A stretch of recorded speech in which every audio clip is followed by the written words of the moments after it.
8월 29일 월요일 빛을 바람. 한 교회에서 5주 기도 특강을 하겠다고 약속한 목사가 있었습니다. 그런데 그는 걱정이 태산 같았습니다. 수강생들이 내 강의를 좋아할까? 나 같은 강사를 좋아할까? 목사는 불안한 나머지 강의 계획이나 발표, 배포용 자료 등 지나칠 정도로 공을 들였습니다. 그러면서도 정작 특강 일주일을 앞두고도 주변에 적극적으로 홍보하지 않았습니다.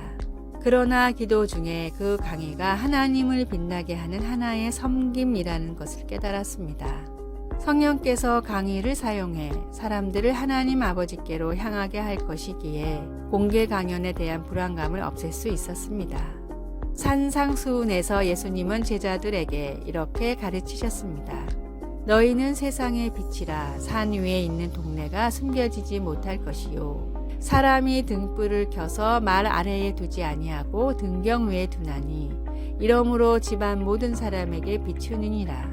목사는 그 말씀을 읽고 마침내 소셜미디어에 특강 광고를 올렸습니다. 거의 즉각적으로 사람들이 감사와 기대를 표현하면서 등록하기 시작했습니다. 그들의 반응을 보면서 그는 이같이 너희 이 사람 앞에 비치게 하여 그들로 너희 착한 행실을 보고 하늘에 계신 너희 아버지께 영광을 돌리게 하라는 예수님의 가르침을 다시 묵상해 보았습니다. 그리고 그 가르침을 마음에 담아 기쁨으로 강의를 할 수 있었습니다. 말씀.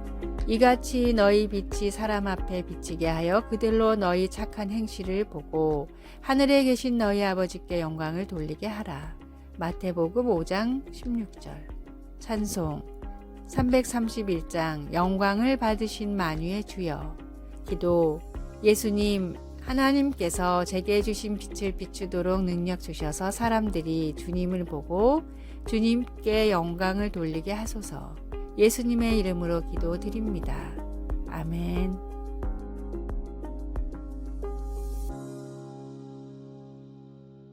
(8월 30일) 화요일. 흙 속에 둔 머리. 서아프리카의 부족 마찌족은 내 머리를 땅속에 심습니다 라는 독특한 표현으로 감사를 표현합니다. 마찌족은 상대방에게 예의를 갖출 때 머리를 땅에 닿게 절을 합니다. 머리를 땅속에 심는다는 표현은 그보다 더 정중하고 겸손한 극한의 표현입니다. 감사를 그렇게까지 표현해야 하나 싶기도 하지만 사회학자들의 연구에 따르면 감사는 인간 사회가 존재하기 위해 반드시 필요한 요소라고 합니다. 서로를 믿고 돕는 관계 형성의 기본이 바로 감사이기 때문입니다. 감사를 느끼고 표현하기만 해도 사람은 저절로 기쁨과 보람을 느끼게 됩니다. 감사에는 이토록 놀라운 힘이 있음에도 대부분의 사람들은 부끄럽거나 감사의 힘을 믿지 못하겠다는 이유로 감사에 소극적입니다. 시카고 대학의 니콜라스 이플리 박사는 평소에 감사를 잘 표현하지 않는 사람들을 대상으로 감사 쪽지를 쓰게 했는데 하루 단 한 번의 감사의 표현만으로도 삶의 행복도가 매우 크게 높아졌습니다. 감사를 표현할 줄 아는 사람은 행복의 비밀을 아는 지혜로운 사람입니다. 감사를 통해 매일 하나님이 허락하신 행복의 문을 여십시오.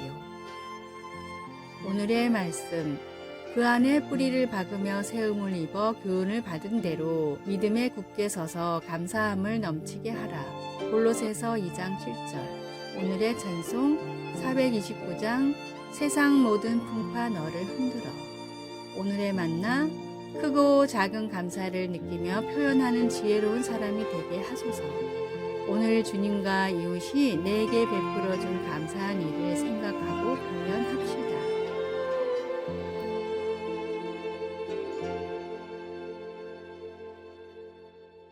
8월 31일 수요일. 예수님과의 이중주. 한 어린이 음악회에서 피아노 앞에 선생님과 학생이 같이 앉아 있었습니다. 이중주를 시작하기 전 선생님은 몸을 기울여 마지막으로 몇 가지 주의를 속삭여 주었습니다.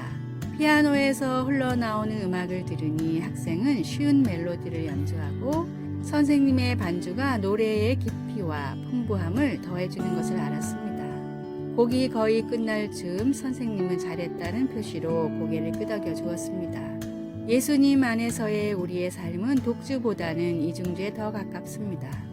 그러나 나는 예수님이 바로 내 옆에 앉아 계신다는 것과 내가 연주할 수 있는 것도 오직 주님의 능력과 인도하심 때문이라는 것을 잊을 때가 많습니다. 혼자 힘으로 피아노 건반을 정확하게 치려고 애쓰는 것처럼 하나님께도 내 힘으로 순종하려고 하지만 대개 가식과 공허함만 드러내고 끝나고 맙니다. 나의 제한된 능력으로 문제들을 해결하려 해보아도 다른 사람들과의 불화로 끝날 때가 많습니다. 그러나 나의 선생님이신 주님이 함께 계시면 모든 게 달라집니다. 나를 도우시는 예수님께 의지할 때 내 삶으로 하나님께 더 영광을 드리게 됩니다. 그리고 기쁨으로 섬기고 마음껏 사랑하며 나의 인간 관계를 축복하시는 하나님께 놀라게 됩니다. 예수님이 첫 제자들에게 그가 내 안에 내가 그 안에 거하면 사람이 열매를 많이 맺나니 나를 떠나서는 너희가 아무것도 할 수 없음이라고 말씀하신 것처럼 말입니다. 말씀, 그가 내 안에 내가 그 안에 거하면 사람이 열매를 많이 맺나니 요한복음 15장 5절. 찬송 190장 성령이여 강림하사. 기도, 사랑하는 하나님, 매 순간마다 저와 함께 계심을 기억하게 하소서. 오늘도 주님의 인도하심과 가르침을 기쁘게 받습니다. 가까이 계신 주님 감사합니다. 예수님의 이름으로 기도드립니다. 아멘.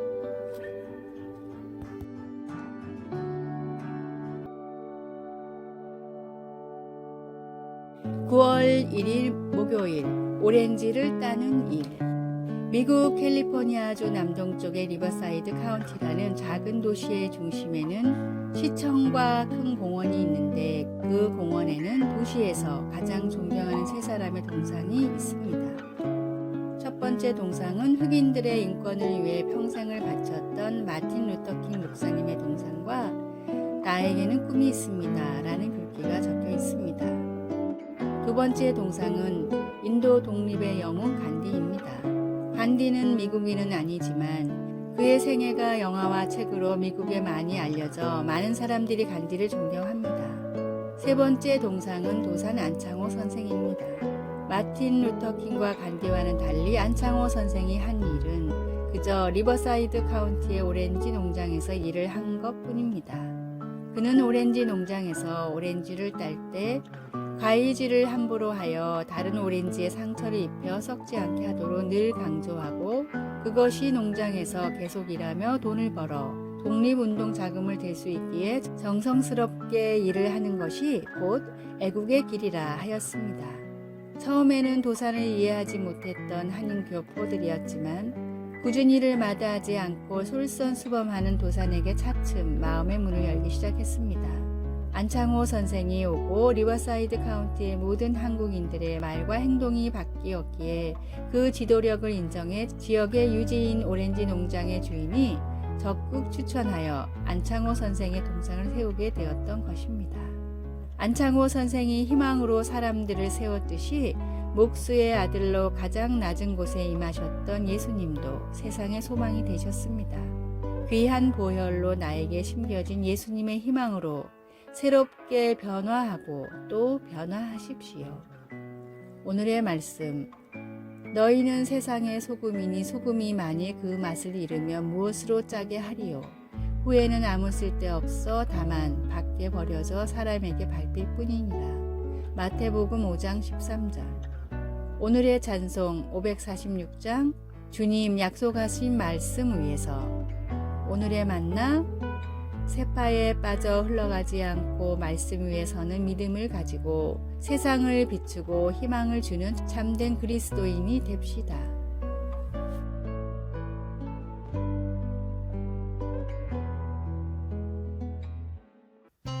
(9월 2일) 금요일. 하나님이 지어주신 이름. 살아가면서 별명을 얻어본 적이 있습니까? 학교 친구들이나 직장에서 동료들이 지어준 별명은 주로 황당했던 사건이나 재미있는 버릇 또는 좋아하는 취미를 가지고 만들게 됩니다. 그런데 별명은 성경에서도 볼 수 있습니다. 예를 들어 예수님은 야고보와 요한 사도에게 우레의 아들이라는 별명을 붙여주셨습니다. 성경에서 누군가 스스로 별명을 붙이는 것은 흔치 않은 일인데 나옴이라는 여인은 남편과 두 아들이 죽었기 때문에 사람들에게 괴로움이란 뜻의 마라로 자신을 불러달라고 했습니다. 그녀는 하나님께서 자기의 인생을 쓰라리게 하셨다고 느꼈습니다. 그러나 나오미가 자신에게 붙인 새 별명은 오래가지 않았습니다. 가족을 잃은 엄청난 충격이 그녀의 인생의 끝이 아니었기 때문입니다. 처절한 상황 가운데서도 하나님은 사랑하는 며느리 룻을 통해 그녀를 축복하셔서 결국에는 룻이 재혼하여 아들을 낳아 나오미에게 다시 가족을 이루어 주셨습니다.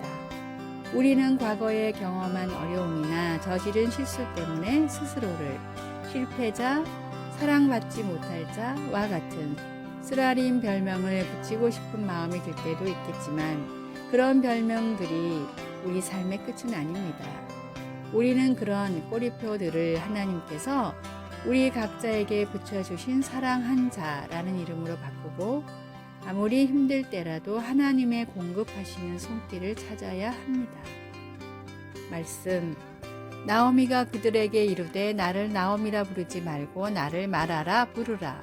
이는 전능자가 나를 심히 괴롭게 하셨음이니. 룻기 1장 20절. 찬송 366장 어두운 내 눈 밝히사. 기도 하나님, 제 삶의 환경이나 경험에 의해 제가 정해지는 것이 아님을 감사합니다. 저를 하나님의 자녀라고 불러주시니 감사합니다. 예수님의 이름으로 기도드립니다. 아멘. 아래의 빨간색 글자 구독을 누르시어 더 많은 전도의 열매를 맺으시기를 기도합니다.